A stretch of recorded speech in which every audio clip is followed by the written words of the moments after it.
Bonjour à tous, j'espère que vous allez bien. Je vous retrouve aujourd'hui dans cette toute nouvelle vidéo recette. On va réaliser une petite variante de la tarte au citron. On appelle ça la torta de la nonna au citron et au pignon de pain. Alors littéralement, c'est la tarte de la grand-mère en espagnol. Personnellement, elle me vient pas de ma grand-mère, c'est mon amie Sonia qui m'en a parlé. Je trouvais que ça changeait un petit peu de la classique recette que je fais tarte au citron meringuée.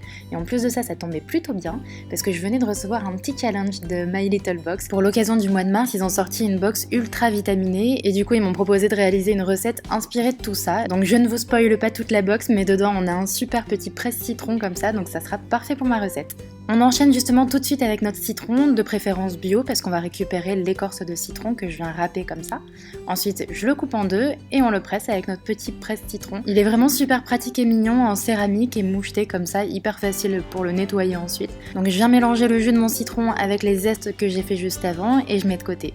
Dans un autre bol, on vient prendre de la ricotta, 120 g de ricotta à peu près. La ricotta va vraiment apporter un côté hyper léger au gâteau, vous allez voir, c'est vraiment un régal. Il n'y a pas besoin de mettre de beurre, en fait c'est cette matière qui va vraiment le remplacer. Je pèse ensuite 50 g de sucre glace que je vais venir ajouter à ma ricotta, donc je la fouette déjà une première fois et ensuite j'ajoute petit à petit mon sucre glace. Je fouette bien énergiquement entre chaque ajout de sucre et vous allez voir à la fin vous avez une pâte qui est plutôt lisse, comme vous pouvez le voir sur la vidéo.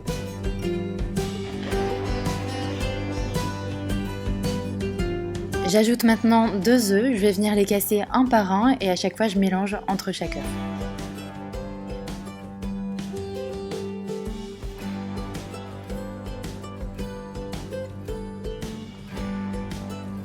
C'est le moment de transformer notre préparation en délicieuse crème au citron. J'ajoute le jus mélangé aux zestes de citron à ma préparation et je mélange.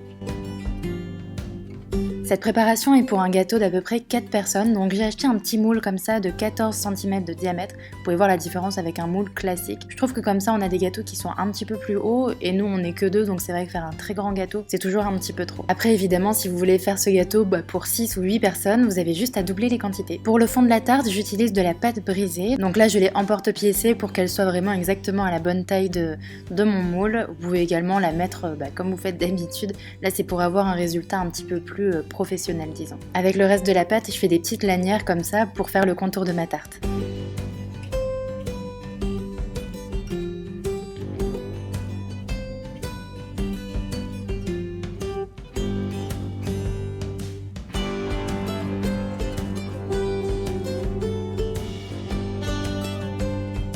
J'ajoute ma préparation dans le moule et ensuite on va venir enfourner dans un four préchauffé à 180 degrés. On met d'abord une dizaine de minutes pour que ça commence un petit peu à cuire.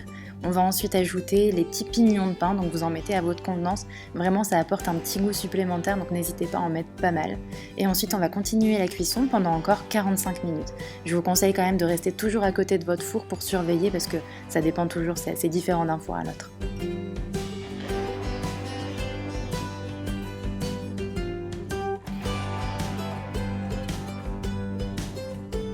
Malgré la bonne odeur, il va falloir quand même être un petit peu patiente parce qu'il faut que le gâteau refroidisse entièrement. N'hésitez pas à le mettre dehors pour que ça aille un petit peu plus vite.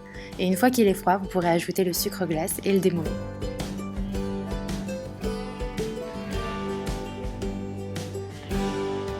Et voilà pour ma recette de la torta de la nonna au citron et au pignon de pain, inspirée par la My Little Box de mars. J'espère vraiment qu'elle vous aura plu. Comme d'habitude, si jamais vous reproduisez la recette, n'hésitez pas à la poster avec le hashtag les recettes de TWOS. Je vous fais plein de bisous et je vous dis à bientôt. Ciao!